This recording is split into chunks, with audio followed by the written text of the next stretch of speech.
Welcome back. Today we're going to be talking about another design pattern that's called as the state design pattern. To understand the situation where the state design pattern serves as a solution, I would like you to recall the concept of a finite state machine. It is a mathematical model, and the main idea behind that is that at any given moment, a program can be in a number of finite states. So, either in 1, 2, 3, or 4. And within any of these states, a program behaves differently. And the program can switch from one state to another instantaneously. For example, a vending machine that has chocolates.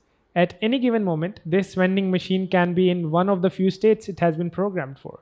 So let's say that initially you see this machine and you haven't interacted with it yet. So it is in idle state. Now, once you press that button that says, I want to buy a chocolate, it goes from idle to waiting for money state. And once you insert the money, it goes from waiting for money state to giving you the chocolate state. We can also apply this approach to objects. Let's say that we have a document class. A document can be in one of the three states. It can be a draft, or it can be under moderation, or it can be published. And let's say that we have a publish method in our document class. Our publish method works a little bit differently in each of these three states. So if we are in draft, the publish button or method, it would send our document for moderation. And if we are in moderation, the publish method, it should publish our document to the users.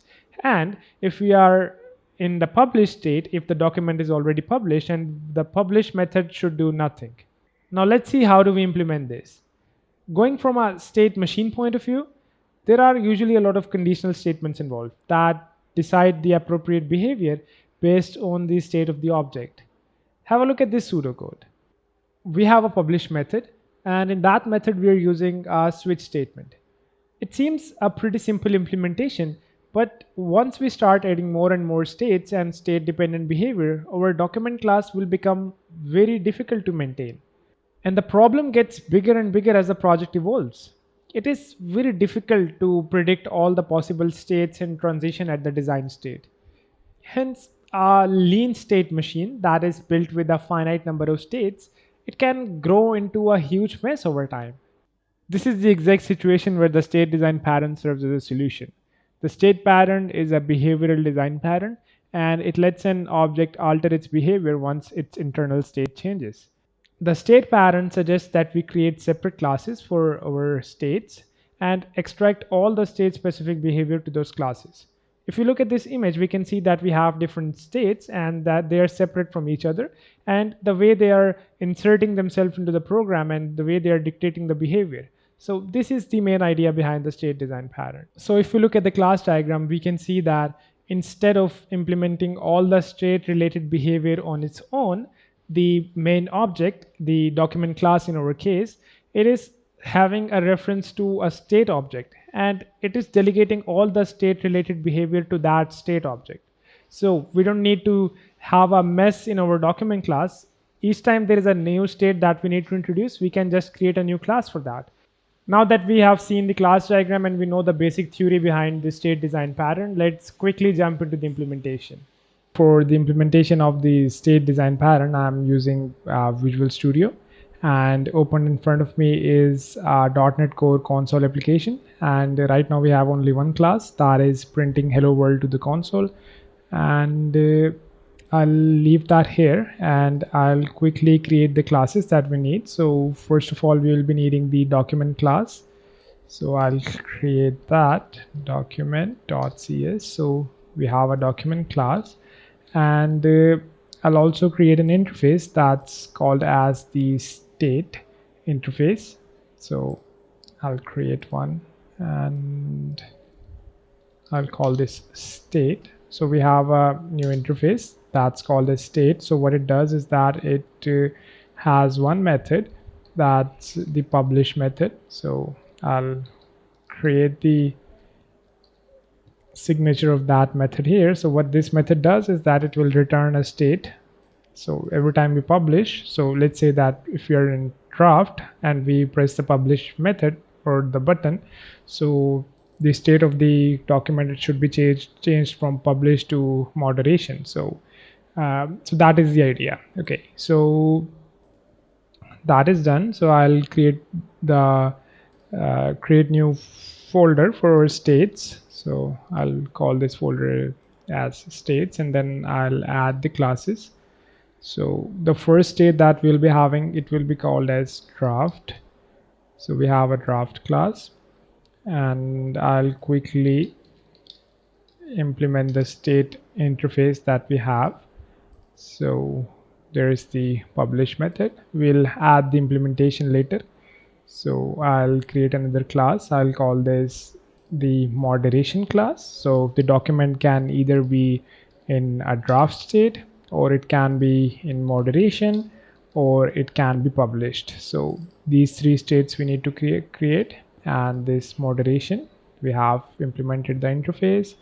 And I'll quickly create another class, and I'll call this published. So we have a new class called published, and I will implement the interface. So state, yeah, give me the method. Okay, so now we have the methods. All right, so what I'll do is I will come up here to this publish method of the draft class. So what happens here is that we have moved the document to the moderation state. So I'll say that we have moved the document to moderation, or I can say for moderation. So now that's done, and I'll return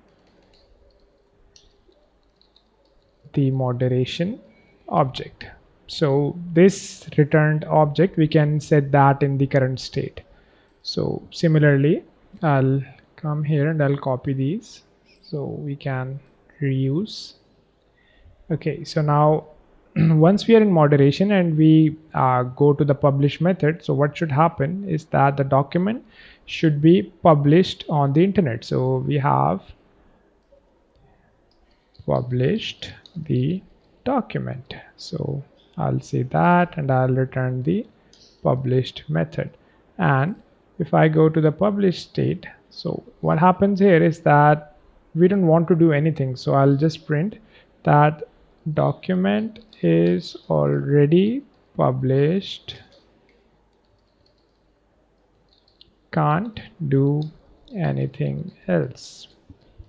So return, instead of returning the any object, I'll just say that return this. So it will return the current publish object.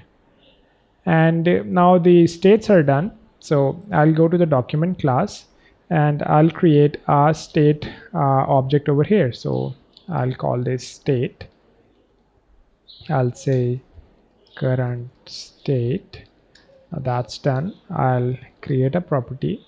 So I'll call this state, and I'll say current state. So that's done. I'll mark this as private, so because we have the property that is publicly accessible. So I'll create a constructor. So I'll call this public document, and every time a new document is created, so the document should be by default the in the draft state. So I'll set the current state as new draft. So the draft, it won't be available here. We need to use that states folder that we created. So we have added that. So the current state is currently draft, and I'll create a publish method over here as well. So I'll call this public void publish. Now what this publish method would do, it would simply call the current state, and it will call the publish method for that state. And I can do one thing. Now this publish method is returning, so every time we call this publish method, we are basically moving the state of our object. So I'll add this current state object here. So every time we call the current state.publish method, the state will be updated. And now that's done. I'll go to the main program, main method, and I'll use this I'll leave this console print statement over here for now. So I'll create a new document. So I'll call this document, and I'll do a new document. So now a new document is born and it is currently in the draft stage. So I'll print that over here for clarity. So I'll say that document created currently in draft stage. So that's done. And now let's say that document is in draft, and the user who created this document, he is done modifying the changes, the content. So he can just press the publish button, and that will call this publish method. So what would happen is that with this publish method, the document would move to the moderation state. So I'll quickly run this program, and we should be seeing that the document is okay. So the document is created. Currently it is in draft stage. And when we press the publish method or call the publish method, so now we have moved the document for moderation. Now what we would want to do is that once the document is in moderation, so let's say that an admin, he moderated the document and he says that we're good, the document, we are done with the moderation and we are good to move it to the next round. So I'll say done with moderation, move to, or I can say make it published. So now that is the comment of the moderator, and what he'll do, he'll also call this publish method that okay, now we want to move to the next stage. So I'll again run this program. So if you see over here, we can see that the document is created currently in draft stage. We move the document for moderation, and the moderator says that he's done with moderation, so make it published, and then he presses the publish button, and so now we have published the document. So that is basically having one document, and we are calling one method, that is the publish method, but each time we change the state, the publish method behaves differently. So that is the idea behind the state design pattern. So again, now we have created a third state as well, that once the document is published, so let's say that we publish it again. So we have the third state, and we'll say that publish this document again. So what it would do is that it would simply tell us that the document is already published. I can't really do anything else. So that is the actually different states implementing the publish method, and each of these states, the publish method behaves differently. So the main idea behind this state method is that the object, it behaves differently when the internal state changes. So that is the state design pattern. And if you have any questions, please let me know in the comments. And again, thank you for watching the video.